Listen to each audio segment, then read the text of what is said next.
శుక్లాంబరధరం విష్ణుం శశివర్ణం చతుర్భుజం ప్రసన్నవదనం ధ్యాయేచ్చర్వవిఘ్నోపశాంతయే. చండీ హోమం ఎందుకు చేస్తారు? అమ్మ ఆది పరాశక్తి అని తెలిసిన విషయమే. చండీమాత ఓ ప్రచండ శక్తి. భూగ్రహంపై మాత్రమే కాకుండా విశ్వాంతరాళాలని అంటిపెట్టుకుని ఉంటుంది. సృష్టి జరగడానికి, అది వృద్ధి చెందడానికి, తిరిగి లయం కావడానికి అవసరమైన శక్తి అంతా ఆమెలోనే ఉంది.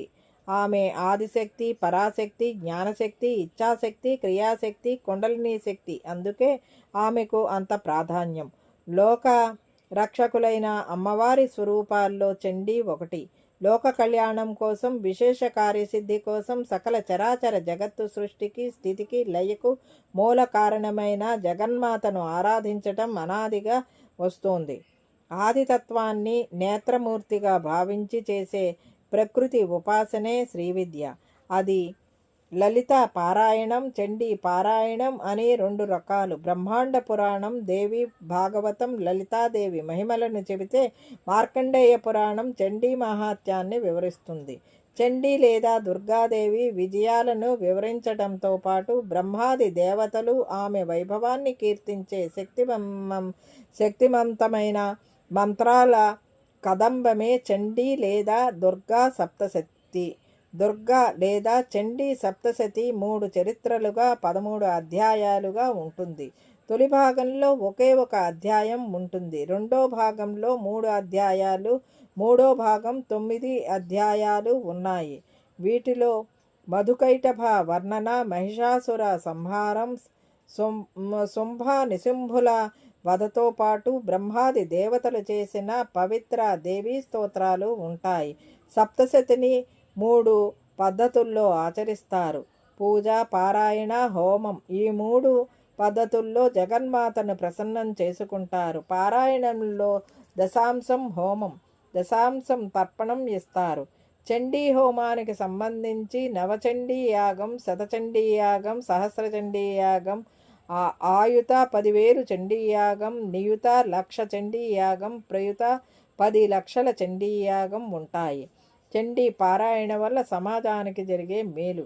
ఎక్కడ చండీ ఆరాధనలు జరుగుతాయో అక్కడ దుర్భిక్షం ఉండదు, దుఃఖం అనేది రాదు. ఆ ప్రాంతంలో అకాల మరణాలు ఉండవు.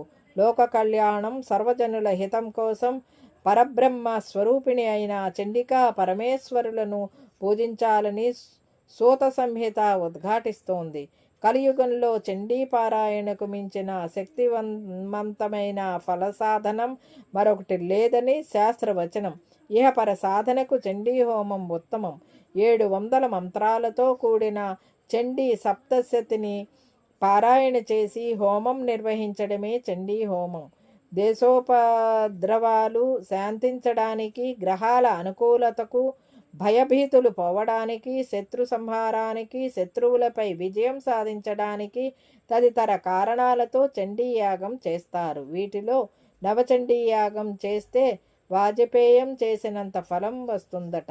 ఏకాదశ చండీ చేస్తే రాజు వశమవుతాడని, ద్వాదశ చండీ చేస్తే శత్రునాశనమని, మనుచండీ చతుర్దశ చండీతో శత్రువు వశమవుతాడని మార్కండేయ పురాణం చెప్పినట్లు శాంతి కమలాకరంలో ఉంది. ఇక శతచండీ చేస్తే కష్టాలు, వైద్యానికి లొంగని అనారోగ్యం, ధన నష్టం తదితరాలు తొలగుతాయి.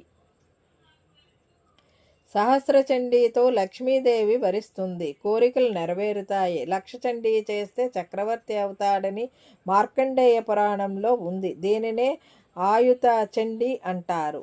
ప్రయుత చండీ అంటే 10 లక్షల చండీ సప్తశతి పారాయణాలు. మీకు ఉన్న ఆర్థిక, మానసిక, విద్య, వైద్య లేక వివాహ, సంతాన ఇలాంటి ఎన్నో బాధలకు విముక్తి పొందండి. ఇదండి ఈనాటి వీడియో. ఈ వీడియో కనుక మీకు నచ్చినట్లయితే లైక్ చేయండి, షేర్ చేయండి, కామెంట్ చేయండి, సబ్స్క్రైబ్ కూడా చేయండి. మరిన్ని వీడియోలు కావాలంటే బెల్ ఐకాన్ని నొక్కండి. Thank you for watching.